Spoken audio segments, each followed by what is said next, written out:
I'm having trouble coping psychologically because it's plainly evident that the United States of America, which is where I live, is becoming a dictatorship.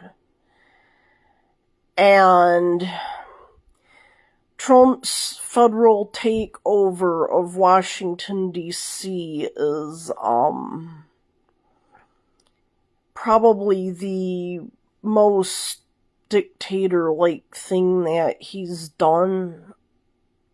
And if you think that it's going to stop at Washington, D.C., that's a non-reality.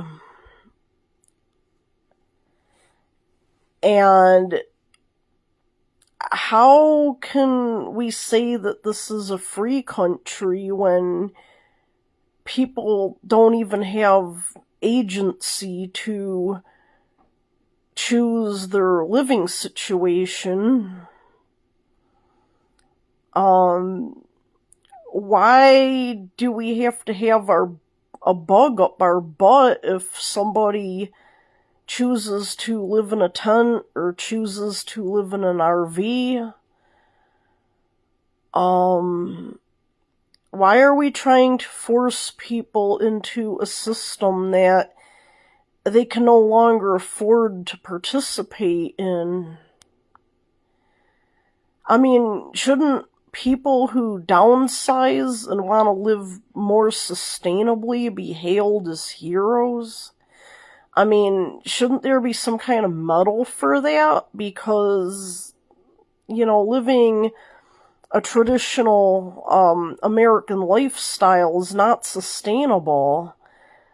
I mean, I used to clean houses, and I was cleaning for one old person living in a 6-bedroom house, Half of the house would be blocked off, and I would be told not to clean those areas because they weren't being used. But yet, in the middle of global warming and a climate crisis, they're paying to heat and cool and these unused rooms while other people just go without. It doesn't make sense. Again, these people, a driveway full of cars, a driveway full of cars and nobody's home. Well, at the time, I didn't even have a car. It's yeah, I'll take one of those cars. I'll actually, use it. But yeah, I'm just so disillusioned right now. Just so discouraged. People are being terrorized at this moment in Washington, D.C. as I'm sitting here talking to you guys, in relative safety, but only for now. Because I live on $987 a month, and I am one tornado, one fire away from homelessness. A fire just broke out in Mayo. That's the next town over. Fortunately, it was contained rather quickly, but what happens if a fire breaks out here in Rose City? If this place burns down tonight, I have nowhere to go. And I don't have income to get a place to go. And I literally took the last affordable housing unit in my whole area. That's West Branch, Rose City, Mayo. In the place where I live, people aren't exactly falling over themselves to get into here because it's in the middle of nowhere. It's car dependent. It's not a good place for the poorest of the poor to live. But I've noticed even in the last couple of months, they put the applications in the holder and they are disappearing. And they've had to refill that holder like 3 or 4 times, and nobody's moving out of here because there's nowhere else to go. But I'm just saying, how can the government make homelessness illegal when, the problem is poverty? I'm not a crook, I'm not a criminal, but if my place burned down tonight, I instantly would be breaking the law just because I have nowhere to go and I don't have income. And this language that's being used, crackdown, that's disgusting. They think that by punishing people for something that is not their fault and torturing people is going to make the situation better. I don't understand that reasoning. It just kind of reminds me of, when I grew up at home. And yeah, I was a troubled kid. I had behavior problems. There were a lot of problems in my home. And the people around me, their logic was the more that they punished me, the more that they abused me, the more that they gave me tough love, that I would just somehow get it together and do what they wanted me to do. And all of that just ended up making me worse. Because I was not given any compassion, I was not given any understanding, I was not giving any meaningful help. That is the reason why I'm in the situation that I'm in today. I needed help. I didn't need tough love. Tough love is not love, it's hate. What we're doing in Washington, D.C. it's hate. I live on $987 a month. Most of the homeless have an income. It's not a housing income. How come we're punishing people for things that are not their fault?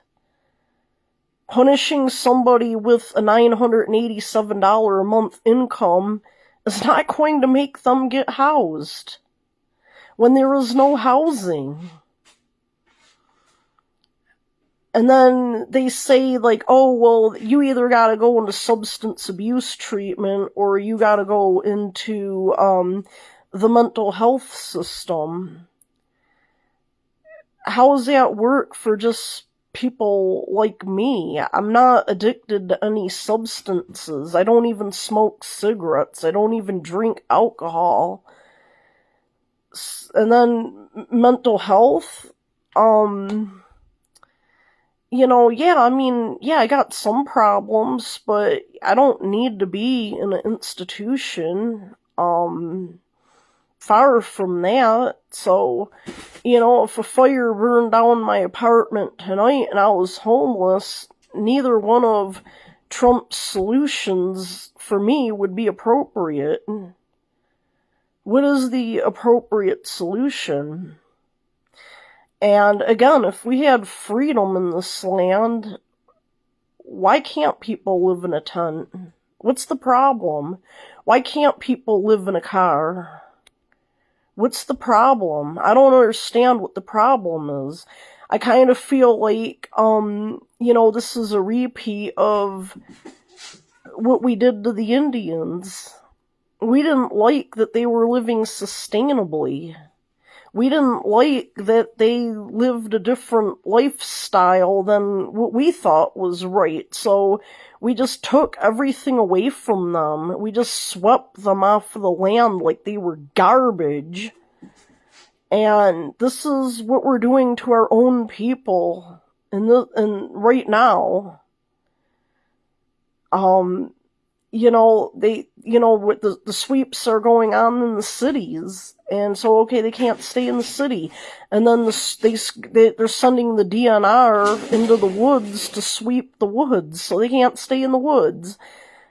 Where do you want them to go? Do you want to just push them into the ocean? I mean, yeah, I wish I could just sprout gills and just live in the ocean, because I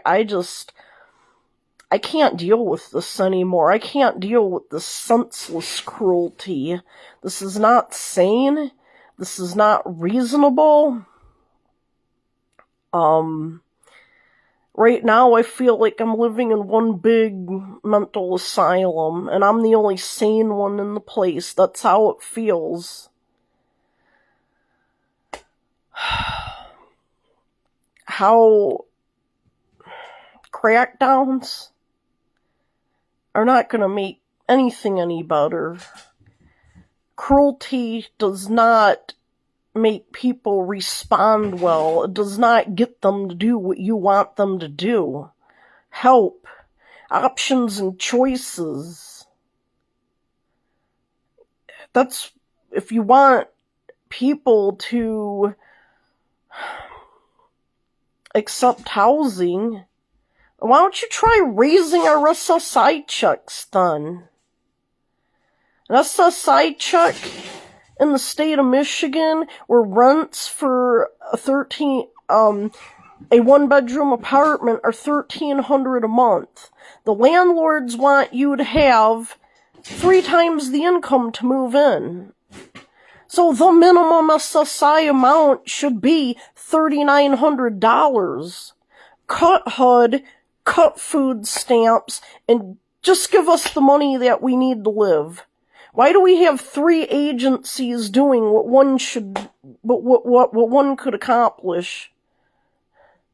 I have friends in Australia, and that's what they do. They don't have HUD, they don't have food stamps, they just give people a living amount for a disability check, and they can choose their housing. And none of them over there that I know are struggling with housing. So why are we punishing people because our Social Security checks here are not a housing income? Punishment is not going to work. Punishing the disabled to get housing that they cannot afford is never going to work. That's terrorism. Trump is a terrorist. He is terrorizing people. And, I'm next. And I know it. And that's hard to deal with. It is. I don't even know. I feel like, exactly how the Jews did in Nazi Germany.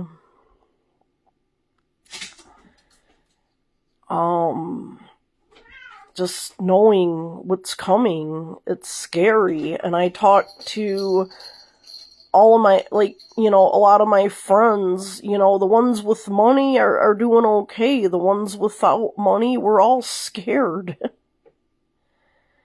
Nothing is being done to help us. Things are being done to actively hurt us.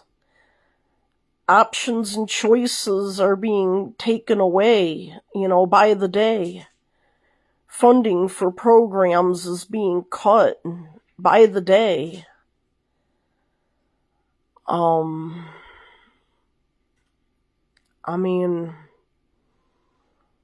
just can't reconcile. I can't reconcile with this, and I don't understand, I don't understand why people are just sitting by and allowing this, because Hitler came for the disabled first. And nobody stood up to him. Nobody called him out. Nobody. And Trump is doing the same thing. He's coming after the poor and the vulnerable and the disabled first. And nobody is speaking out. And you don't think that, you think that it's just going to stop here with us, with the poor, with the homeless, with the disabled? You think it's going to stop with us? No. He'll find a reason to come after you too. All these people with money, all these billionaires think that they're safe. They're not safe. Hitler killed off a lot of his own people.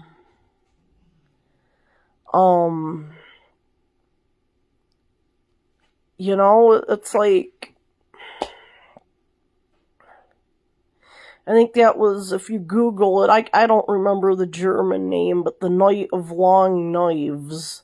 That's when Hitler killed off a lot of his loyalists because he was paranoid. He killed off, German millionaires. You think because you're a millionaire or you're a billionaire that you're safe in a dictatorship? Nobody is safe in a dictatorship.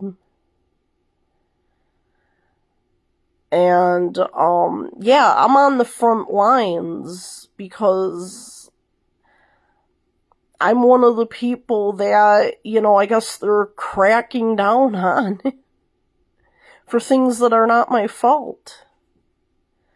And I walked out of a group home 15 years ago to live on my own.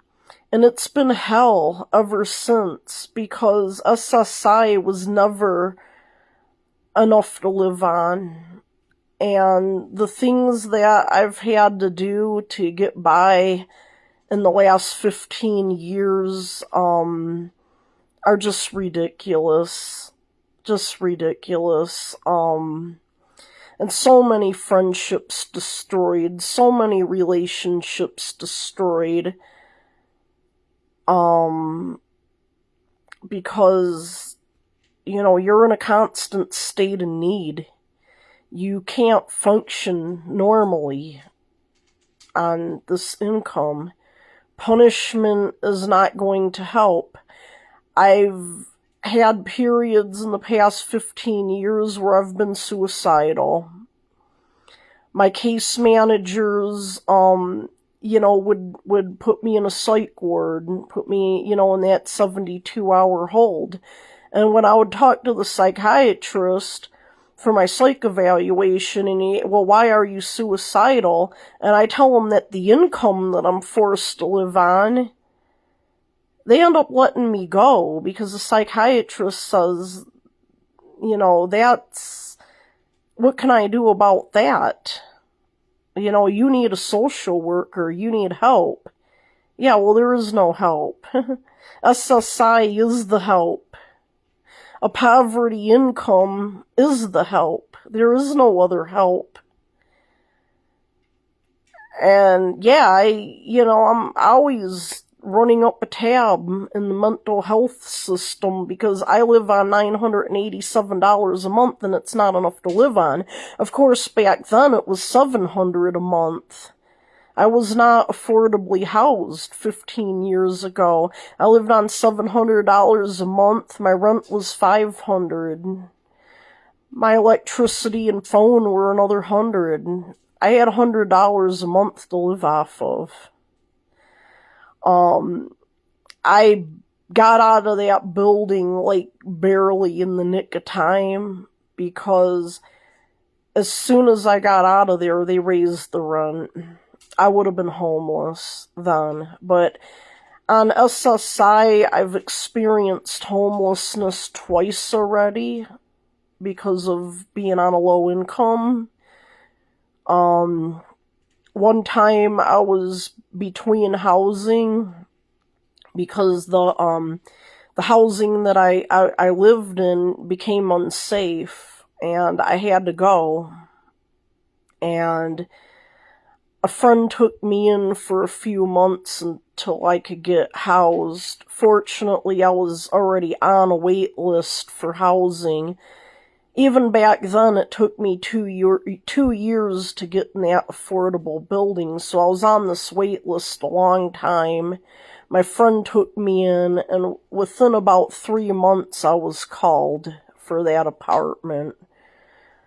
In 2019, the affordable building that I lived in was sold, and then I experienced homelessness for a year at that time. And again, like, when I was homeless, I did everything that I was told to do.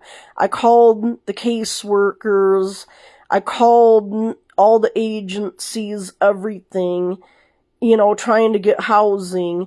And in a year, I didn't get nowhere, no Section 8 vouchers. I had one offer of housing within that year, and the agency called me and they said, yeah, we got an apartment available with the roommate, it's affordable. Call this agency right away because, you don't have a lot of time, and, before that apartment goes. So, like, as soon as I hung up the phone with them, I called the agency that I was told to call about that apartment, only to be told that that apartment was already gone. I ended up moving 300 miles away from home to get affordable housing, which I should not have had to have done, because I left my friends, I left my family, I left my support system downstate, and again, I'm just one disaster away from being on Trump's chopping block. I'm one fire or one tornado away from being kidnapped under the Trump regime and tortured for something that isn't my fault.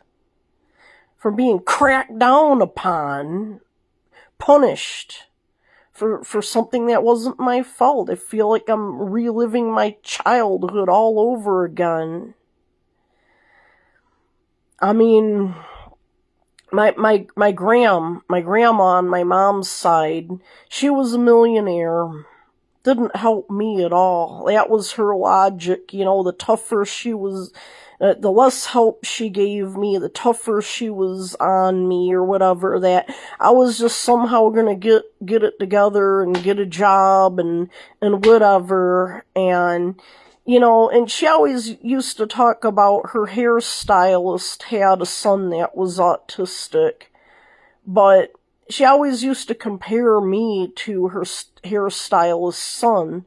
Well, when I talked to her hairstylist, like, she gave her son every advantage. She got him special workers, she got him special help growing up, she bought him a car, she helped pay for his college, she let him live at home until he was ready to move out. I mean, she gave her son real love, and he thrived. Every time I asked my family for help, I was told no. That I just need to, like, toughen up and do things on my own, and it never worked. It just made things worse. It stressed me to my breaking point. I've had nervous breakdowns. Then, when I needed a safe place to stay, my family just committed me to the psych wards where I was force drugged, where I was abused. There was no therapy. There was just forced drugging, control, and abuse. And I spent 10 years being punished in those places. And what was the result? That I'm a bum now.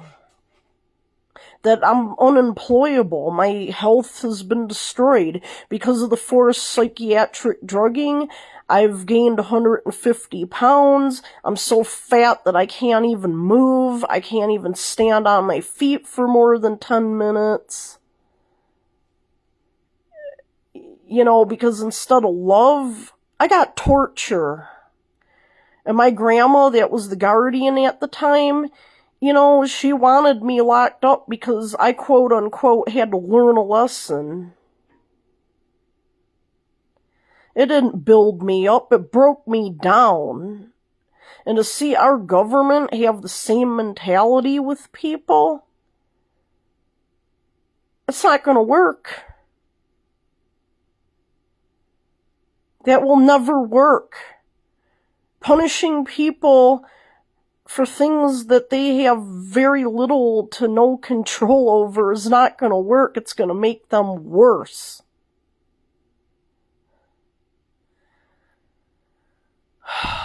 May God's kingdom come. May God's kingdom come, because this is getting ridiculous. I cannot cope with this anymore. I cannot deal with this anymore. I can't. I'm heartbroken. I'm heartbroken seeing the way that people are being treated. People that just need help are being treated like garbage. They're being treated like animals. They use language like sweeps. We gotta sweep these people away like they're garbage.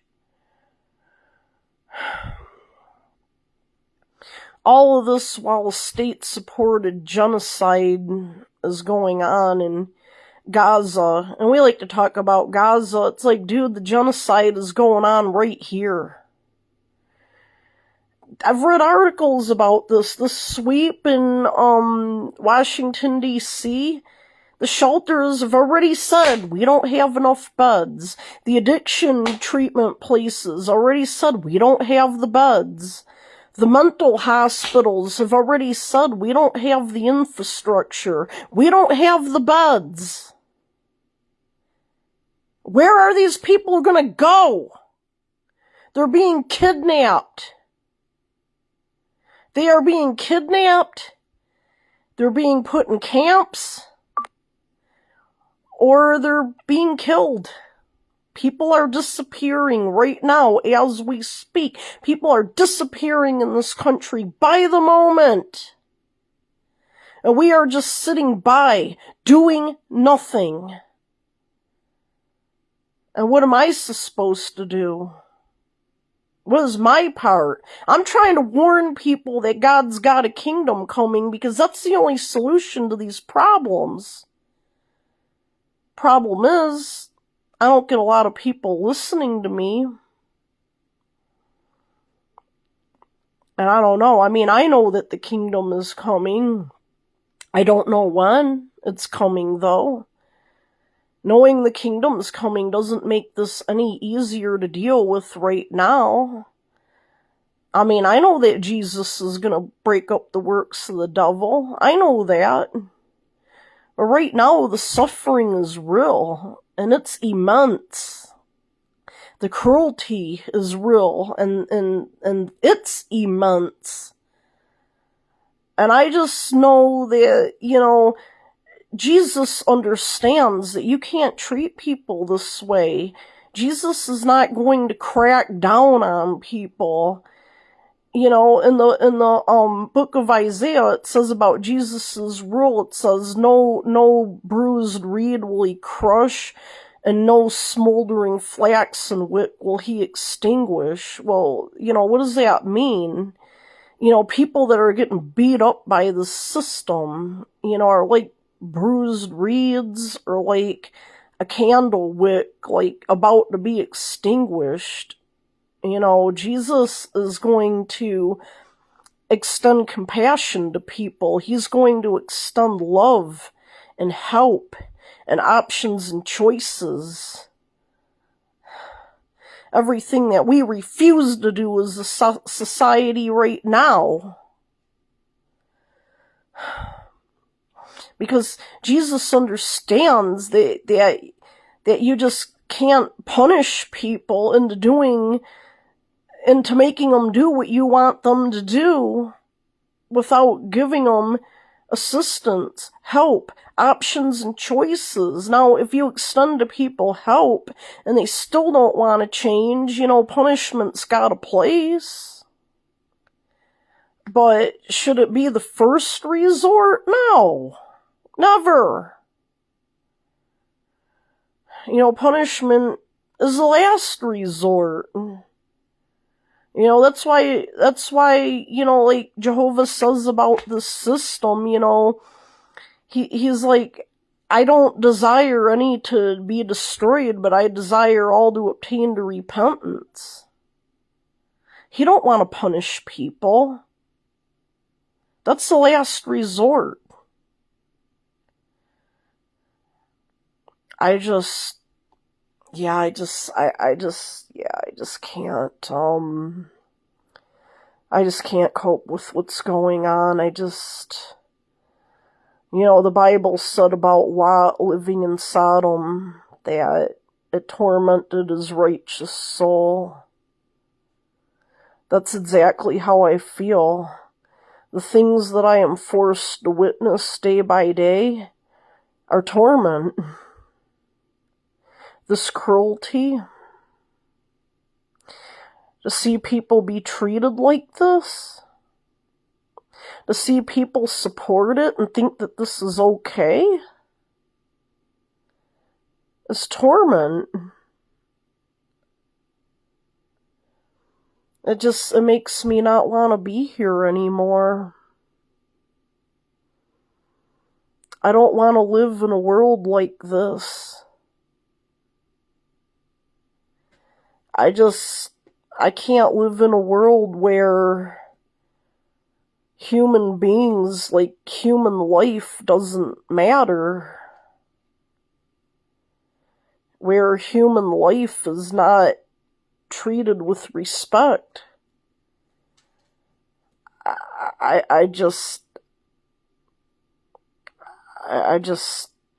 I'm struggling. What am I supposed to do? Call the crisis line because my mental health is just shot day by day? I mean, I guess this has become my crisis line. I don't know, what am I supposed to do? Call the Michigan Warm Line? Tell them I'm having trouble coping with the fact that my country is turning into a dictatorship? And people like me are in the middle of a genocide and persecution and a crackdown.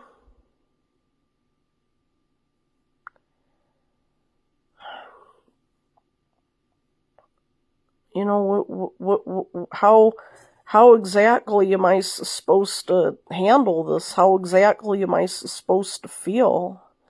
How exactly am I supposed to cope? I mean, you let me know because I don't know.